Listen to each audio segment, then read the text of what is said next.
Hello friends, मैं आनंद कुमार फिर से उन्नति एकेडमी में स्वागत करता हूं। और अभी जो हम लोग डिस्कस करने जा रहे हैं वो लाइट चैप्टर का जो इमेज फॉर्मेशन की बात जो होती है, किस प्रकार से इमेज का फॉर्मेशन होता है, यानी प्रतिबिंब जो है वो बनने का काम होगा। और वो इमेज का फॉर्मेशन जो होगा वो किसके अंदर, कॉनकेव मिरर के बारे में बात करेंगे। हम इससे पहले बताए थे कि कॉनकेव मिरर के अंदर का अगर बात किया जाता है तो इसको आसानी से देखने के लिए इसके अंदर हम बोले थे कि इसके बाहरी वाले भाग जो होते हैं वो आपका रंजित होते हैं, रंगा हुआ भाग होता है, और गुफा जैसी इसके अंदर एक स्ट्रक्चर देखने को हमें मिलता है। इसी कॉनकेव मिरर के अंदर जब हम इस इमेज फॉर्मेशन प्रतिबिंब की बनने की जो घटनाएं को देखते हैं तो हमें इसके अंदर टोटल का टोटल 6 केस जो होती है, 6 केस पढ़नी है टोटल का टोटल। लेकिन 6 केस के अंदर हमको जो याद करना है इसके अंदर वो मात्र 3 को केस याद करना, और 3 को केस जो है वो खुद याद हो जाएगा। उसके लिए हमें ज्यादा टेंशन लेने की जरूरत नहीं है। आइए सबसे पहले हम बात करते हैं कि अगर हम ऑब्जेक्ट को कहां पे रखे, इन्फिनिटी पे रखे, तो इन्फिनिटी पे ऑब्जेक्ट को जब रखेंगे तो इमेज जो है इस दर्पण के ऊपर, किस दर्पण के ऊपर, तो कॉनकेव, इस कॉनकेव मिरर के ऊपर जो इमेज का फॉर्मेशन होगा वो किस प्रकार से होगा। तो चलिए आइए हम इस पे बात करते हैं। जब इस कॉनकेव मिरर के अंदर देखते हैं और लाइट को हम कहां से भेजते हैं, इन्फिनिटी से भेजते हैं, तो ये आने वाली किरण जो हमारी है वो कौन सा किरण है, आपतित किरण। आने वाली किरण आपतित किरण। जो आपतित किरण क्या बताया जाता है कि ये जो हमारा ये प्रधान अक्ष होते हैं, इस प्रधान अक्ष के पैरेलल आते हैं, समांतर आते हैं, यानी प्रिंसिपल एक्सिस के समान आ रहे हैं।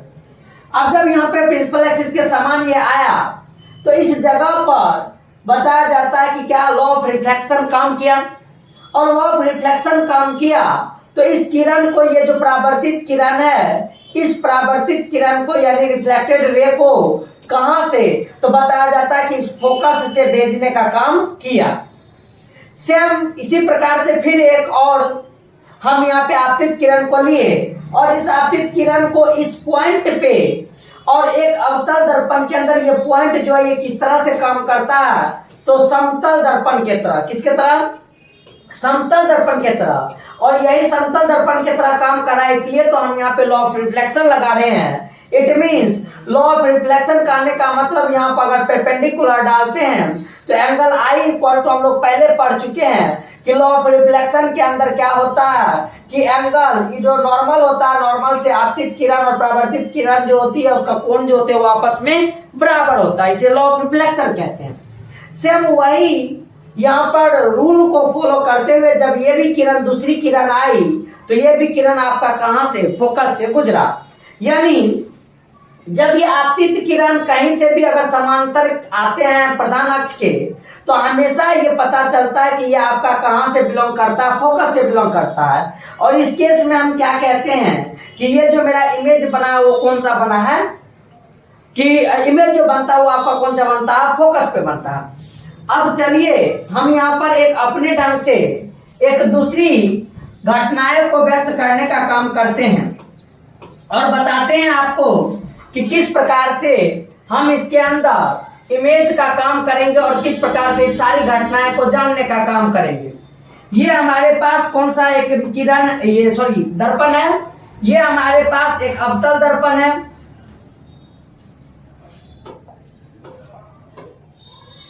देखिए ये हमारे पास एक अवतल दर्पण है, और इस अवतल दर्पण का अगर बात करते हैं तो इसके बाहरी वाला सरफेस को चलिए हम क्या कर देते हैं, रंग देते हैं। रंग देने का मतलब यह है कि आप जो किरण को भेजिएगा वो किरण को कहां से भेजिएगा। अगर अंधा ना है और आपके पास आंख है तो हम ये बात जानते हैं कि जब हमारा ये वाला बाहरी वाला फेस रंगा हुआ है तो हम किरण को भेजेंगे तो किरण इधर से जाएगा, क्योंकि ये वाला भाग चमकने वाला भाग होगा, शाइनिंग सरफेस होगा, और शाइनिंग सरफेस पे जब किरण जाएगा तो परावर्तन किरण वहीं से हमें टकराने के बाद लौटेगा। हम कभी भी इस किरण को इधर से भेज नहीं सकते हैं। मान लेते हैं कि यहाँ पे मेरा क्या है, फोकस है, यहाँ पर मेरा कौन सी है, सेंटर ऑफ कर्वेचर है। देखिए आपको बस इसके अंदर एक पॉइंट को याद रखना है, और जब उस एक पॉइंट को हम याद करते हैं तो ये पॉइंट हमारा रहेगा सेंटर ऑफ कर्वेचर वाला। सेंटर ऑफ कर्वेचर वाला के बारे में जब बात करते हैं तो इमेज बताया जाता है कि इस दर्पण अवतल दर्पण के इमेज फॉर्मेशन के नियम से कि इस जगह पर जब भी यहाँ पर कोई ऑब्जेक्ट को हम रखेंगे तो इसका जो आपतित किरण इस दर्पण पे जाता है तो दर्पण पे जाने के बाद बताया जाता है कि इसका इमेज का फॉर्मेशन जो होता है वो हमारा इसी पे होता है। कहाँ पर? सेंटर ऑफ कर्वेचर पे। और इस दौरान ये भी बताया जाता है कि हमारा इमेज का यानी ऑब्जेक्ट का जो साइज होता है सेम वही साइज किसका होता है? इमेज का भी होता है। यानी इस प्रधान अक्ष से जितना ऊपर इमेज का साइज रहेगा इस प्रधान अक्ष से उतना ही हमारा ऑब्जेक्ट का जो साइज रहेगा वही प्रतिबिंब का साइज रहेगा। ये आपका है। इसके बाद अगर हम इसके पीछे का बात करेंगे तो हमें यहाँ पर चाहे ऑब्जेक्ट को रखे चाहे इमेज को रखे इस जगह पर यानी प्रधान अक्ष से पहले हम ऑब्जेक्ट को रखे या इमेज को रखे सारा का सारा बताया जाता है कि इससे पहले अगर रखा गया है तो बड़ा ही होगा। चाहे वो मेरा कौन सी होगा? साइज ऑफ इमेज, चाहे वो मेरा कौन सी होगा? साइज ऑफ ऑब्जेक्ट हो। हम किसी को भी रखेंगे तो हमारा वो कौन सी होता है? बताया जाता है कि बड़ा ही होगा। और अगर सेंटर ऑफ कर्वेचर के अंदर रखा जाएगा चाहे वो ऑब्जेक्ट हो चाहे वो इमेज हो इसके मुकाबले वो ये जो ई वाला अगर हमारा पोर्शन होगा वो क्या होगा? हमेशा आपका छोटा होगा। किससे छोटा होगा? तो सेंटर ऑफ कर्वेचर से पीछे जो रखा गया ऑब्जेक्ट है इमेज है उससे हमेशा क्या आपको मिलेगा? वहां पे छोटा मिलेगा। चाहे वो आपका कौन सी रखा जाए इमेज की या अगर हम बात करें कौन सी का तो ऑब्जेक्ट का और चाहे तो हम इमेज का जो भी चीज रखेंगे वो हमारा सेंटर ऑफ कर्वेचर के अगर इधर है इस साइड है यानी दर्पण के नजदीक है तो साइड हमेशा साइज जो होगा वो हमेशा छोटा होगा। किसके सापेक्ष में? किसके मुकाबले में? सेंटर ऑफ कर्वेचर के पीछे रखे गए ऑब्जेक्ट में। जैसे कि अगर हम बात करते हैं कि हम मान लीजिए कि ऑब्जेक्ट को कहां पे रख दिए हैं तो इंफिनिटी पे इस जगह पे हम कौन सी किए? ऑब्जेक्ट को रखें। और जब ऑब्जेक्ट को इंफिनिटी पे रखे हैं तो इस इंफिनिटी वाले जगह से जब हम किरण को भेजते हैं तो ये किरण हमारा यहाँ पे लॉ ऑफ रिफ्लेक्शन का रूल फॉलो करने के बाद ये कहां से गुजरती है? तो फोकस से गुजरती है। अब जब फोकस पे गुजरती है तो समझने वाली बात ये है कि हमारा ऑब्जेक्ट का साइज यहाँ पर जो होगा वो छोटा होगा कि बड़ा होगा। तो बताया जाता है कि अगर आप ही बताइए कि ऑब्जेक्ट का साइज अगर यहाँ पर छोटा रहता तो इसका आपतित किरण से बनने वाला इमेज और भी क्या होता? छोटा होता। इसके लिए ऑब्जेक्ट का साइज हमेशा यहाँ पर जो होगा सेंटर ऑफ कर्वेचर के पीछे वो बड़ा होगा और यहाँ पे बनने वाला जो इमेज होगा वो इस ऑब्जेक्ट के मुकाबले में क्या होगा? छोटा होगा। दूसरी बात कि अगर ऑब्जेक्ट जो है वो प्रधान अक्ष के कहां पे? ऊपर रखा गया। प्रधान अक्ष के कहां? ऊपर। तो इसका इमेज जो बन रहा है वो प्रधान अक्ष के कहां बन रहा है? तो हम देख रहे हैं कि नीचे बन रहा है। इस साइड में नीचे बनता है यानी ये ऊपर है। अगर हम इसको पॉजिटिव मानते हैं तो इसका मतलब ये नीचे बन रहा है, ये निगेटिव बन रहा है। इसका मतलब ये है कि मेरा ऑब्जेक्ट अगर सीधा रखा गया है तो इसका इमेज जो बन रहा है वो मेरा कौन सा बन रहा है? उल्टा बन रहा है। ये दो चीज यानी सेंटर ऑफ कर्वेचर से पहले अगर ऑब्जेक्ट को रखा जाए इमेज को रखा जाए तो सेंटर ऑफ कर्वेचर से पहले अगर बनने वाली उसकी इमेज या ऑब्जेक्ट है तो वो हमारा क्या बनेगा? इस साइड बड़ा रहेगा, ये साइड छोटा होगा। दूसरी बात कि ये अगर प्रधान अक्ष के ऊपर है पॉजिटिव है तो इसके नीचे जो रहेगा वो क्या रहेगा? निगेटिव रहेगा। इट मीन्स कि अगर ऑब्जेक्ट यानी वस्तु मेरा अगर सीधा है तो उसका बनने वाला जो मेरा प्रतिबिंब होगा इमेज जो होगा वो मेरा क्या बनेगा? प्रतिबिंब जो होगा वो प्रतिबिंब मेरा क्या बनेगा? उल्टा बनने का काम होगा। ये चीज यही सारा केस के बारे में हम देखिए यहाँ पे डिस्कस कर रहे हैं। पहला केस मेरे पास क्या था?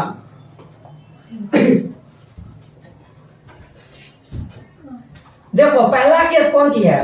पहला केस है तुम्हारा कि तुम ऑब्जेक्ट को कहां पे रख रहा है? इंफिनिटी पे रख रहा है। और जब इंफिनिटी पे रखा तो इसका इमेज कहां पे बना है? कहां पे बना है? तो फोकस पे बना है। अब फोकस पे जब ये इमेज बना है तो ये बताया जाता है कि वास्तविक इमेज होगा।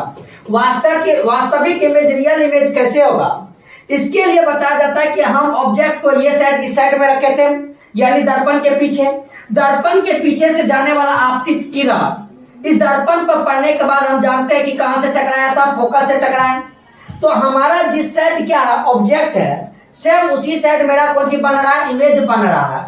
यानी लाइट को अगर रखेंगे तो लाइट जिधर से ऑब्जेक्ट है उसी से ना आपतित किरण जो है उस वस्तु से निकलेगा, तो उसका प्रतिबिंब भी उसी टाइप से बन रहा है, यानी उसका परावर्तित किरण भी उसी साइड आ रहा है। और जब बताया जाता है कि दोनों किरण सेम साइड में रहता है, तो इससे बनने वाले जो आपका इमेज होता है वो हमेशा कैसा होता है, रियल होता है, या हम उसको क्या बोलते हैं, वास्तविक बोलते हैं। रियल होगा, इन्वर्टेड मतलब उल्टा होगा, और हाईली डिमिनिश्ड यानी छोटा होगा। और आपका वो इमेज जो होगा वो कहां पे बनेगा, फोकस पे ही बनेगा। दूसरा कंडीशन देखो हम लेते हैं, और जब दूसरा कंडीशन हम यहाँ पे लिए तो दूसरा कंडीशन हमारा क्या कहा वो देखो। अब की बार हम ऑब्जेक्ट को सेंटर ऑफ कर्वेचर और इधर इन्फिनिटी इस दोनों के बीच में हम रखें, यानी एक और ट्रिक यहाँ पे काम करता है। ट्रिक काम क्या करता है वो देखो एक बार। ट्रिक काम की करता है, सिंपल सी बात है, सेंटर ऑफ कर्वेचर के पास यानी इन्फिनिटी से अगर हम सेंटर ऑफ कर्वेचर के पास जाते हैं तो मेरा प्रतिबिंब जो बनेगा वो मेरा प्रतिबिंब कहां से, तो बताया जाता है कि फोकस से दूर बनेगा। भयानक चीज है, सीखने वाली चीज है कि एक कदम अगर हम इन्फिनिटी से सेंटर ऑफ कर्वेचर की ओर जाएंगे तो हमारा इमेज जो है वो फोकस से एक कदम और क्या आएगा, पीछे आएगा। कैसे देखते हैं। जब यहां पर हम देखते हैं कि अब की बार यहां पे इन्फिनिटी है और यहां पर मेरा सेंटर ऑफ कर्वेचर है, इस सेंटर ऑफ कर्वेचर वाले पॉइंट से इन्फिनिटी के बीच में हम क्या किए, ऑब्जेक्ट को रखे, एक कदम आगे गए। तो इस जगह पर मेरे पास जो बन रहा था वो फोकस पे बन रहा था। इस जगह पर जब हम देखते हैं तो कहां पे बनता है, फोकस से इधर आके बनता है, एक कदम पीछे बना, यानी सेंटर ऑफ कर्वेचर और कहां पे, सेंटर ऑफ कर्वेचर और फोकस के बीच में हमारा क्या बन रहा है, इमेज बन रहा है। बात समझने वाला देखो ये है कि एक पर जब हम देखते हैं क्या देखते हैं कि एगो किरण को कहां से मेरा यहाँ पे भेजा है, आपतित किरण से, तो वो फोकस से गुजरा है। दूसरा किरण को भेजा है सेंटर ऑफ कर्वेचर से, कहां से, सेंटर ऑफ कर्वेचर से जब यहाँ पे भेजा गया है तो वो तुरंत कहां पे रिटर्न होगा, सेंटर ऑफ कर्वेचर पे रिटर्न होगा। ये बात हम पहले बता चुके हैं। अब जब इस कंडीशन को देखते हैं तो हम ये बात जानते हैं कि दो को परावर्तित किरण के मिलने से हमारा किसका निर्माण होता है, इमेज का निर्माण होता है। और ये दोनों परावर्तित किरण हमारा कहां पे मिला, तो इस जगह पर मिला, इस पॉइंट पे जाके कटा। अब जब इस पॉइंट पे जाके कटा तो हमारा ऑब्जेक्ट जो है वो सेंटर ऑफ कर्वेचर के पीछे रखा गया था, तो हमारा इमेज सेंटर ऑफ कर्वेचर और फोकस के बीच में इस जगह पे बना। अब ये अगर इन्फिनिटी से जा रहा है तो इस जगह पे ऑब्जेक्ट का साइज थोड़ा सा छोटा होगा, और इस जगह पे जो इमेज बना है वो पहले के मुकाबले में थोड़ा सा बड़ा बना होगा। और कैसा बनता है, रियल बनता है, इन्वर्टेड बनता है और छोटा बनता है। किससे, तो ऑब्जेक्ट के साइड से क्या बनता है, छोटा बनता है। अब जब इसके अंदर अगला केस देखते हैं तो अगला केस देखिए क्या है। अगला केस है हमारे पास कि अभी तक में हम कहां गए थे, इन्फिनिटी पे गए, इन्फिनिटी के बाद इन्फिनिटी और सेंटर ऑफ कर्वेचर के बीच में गए। अब जो जाते हैं वो दूसरा जाके सेंटर ऑफ कर्वेचर पे बैठ जाते हैं। जब सेंटर ऑफ कर्वेचर पे जाके बैठे तो पता चला कि इस जगह पर जो मेरा एक ऑब्जेक्ट को रखा गया है, वो ऑब्जेक्ट को कहां पे रखा गया है, सेंटर ऑफ कर्वेचर पर वक्रता त्रिज्या पे। जब इस जगह पे वक्रता त्रिज्या पे हम इमेज को रखते, ऑब्जेक्ट को रखते हैं, यहां से जब मेरा वो कौन सी गया, आपतित किरण, तो आपतित किरण जब ऑब्जेक्ट से टकरा के दर्पण पे पड़ता है तो वो फोकस से थोड़ा सा बगल से यहां से बताया जाता है कि आपका क्या कर रहा, गुजर रहा। ये आपका कौन सा किरण हुआ, रिफ्लेक्टेड रे हुआ। अब एक किरण को और सेम जब इसी जगह से यहाँ पे भेजते हैं तो पता चला कि वो किरण जो है किसके, प्रिंसिपल एक्सिस के परावर्तित किरण जो है समांतर गुजरने लगा। और जब इस दोनों परावर्तित किरण को हम देखते हैं, इस दोनों किरण को, तो वो दोनों किरण हमारा सेंटर ऑफ कर्वेचर के सीधे नीचे आके वहीं पे क्या हो गया, कट हुआ। इट मीन्स कि दो को परावर्तित किरण हमारा कहाँ पे मिलता है, तो सेंटर ऑफ कर्वेचर पे मिलता है। और इस कंडीशन में मेरा जो इमेज बनेगा वो रियल बनेगा, उल्टा बनेगा और इक्वल साइज के बनते हैं। किसके? ऑब्जेक्ट। इमेज और ऑब्जेक्ट जो होता है वो इक्वल साइज के कहां पे बनते हैं, तो सेंटर ऑफ कर्वेचर पे बनता है। अब इसी का उल्टा देखिए, यानी कहने का मतलब अभी तक जो हम पढ़े थे वो उसी का उल्टा क्या है कि एक कदम हम फिर आगे गए। अब की बार जो ऑब्जेक्ट को रखे हैं वो सेंटर ऑफ कर्वेचर और फोकस के बीच में इस जगह पे रखा गया। जब इस जगह पे हम दोनों को किसको रखते हैं, ऑब्जेक्ट को रखते हैं, तो ऑब्जेक्ट को यहाँ पे रखने के बाद आप देखिएगा यहाँ पर कि जब इस दोनों के बीच में अभी हम रखे हैं, तो रखने के बाद एक आपतित किरण जो है ये इधर गया और एक आपतित किरण जो है ये इसके इधर गए, और दोनों आपतित किरण, ये आपतित किरण जब रिटर्न आया तो पता चला कि सेंटर ऑफ कर्वेचर पे कट हो रहा है, जबकि ये वाला का परावर्तित किरण जब आया तो पता चला फोकस के नजदीक से गुजर रहा, फोकस से गुजर रहा। और इस दोनों परावर्तित किरण को जब देखे तो पता चला कि सेंटर ऑफ कर्वेचर के दूर कहीं पर इमेज बन रही है। समझने वाली बात यह है कि यहाँ पर हम इससे पहले जो आपको ट्रिक पता है कि जब सेंटर ऑफ कर्वेचर से आगे गए तो हमारा वहां पर जो साइज था ऑब्जेक्ट का, उस ऑब्जेक्ट का जो इमेज बना है वो उस ऑब्जेक्ट से क्या बना है, बड़ा बना है। लेकिन है तो उल्टा ही, क्या कि इस प्रधान अक्ष के ऊपर है तो पॉजिटिव और इसके नीचे है तो निगेटिव। और इस कंडीशन में बना है जो वो रियल बना है, इन्वर्टेड बनता है, लेकिन ये आवर्धित होते हैं किससे, यानी अगर हम बात करें तो ऑब्जेक्ट का जो साइज होता है उससे इमेज का साइज बहुत बड़ा होता है और ये रेडियस ऑफ कर्वेचर यानी वक्र त्रिज्या के पीछे बनता है। सेम अगला कंडीशन जब इसके अंदर हम देखते हैं, अगला दो कंडीशन ये है कि अब की बार हम जो इमेज को रखे हैं, ऑब्जेक्ट को रखे हैं, वो ऑब्जेक्ट को रखे हैं कहां पे, फोकस पे। और जब फोकस पे ऑब्जेक्ट को रखे हैं तो इस समय भी हमारा इससे किरण, आपतित किरण जो गया वो फोकस से आती हुई प्रतीत हुई, और एक जो किरण है वो किरण आपका सेंटर ऑफ कर्वेचर पे ही रिटर्न हुआ। और जब इस दोनों किरण के बारे में बात करते हैं तो ये किरण आगे बढ़ते रहता है और दोनों एक दूसरे के समांतर होते हैं, और इसलिए के बताया जाता है कि इसका इमेज जो बनता है वो हमारा कहाँ पे बनता है, इन्फिनिटी पे बनने का काम करता है।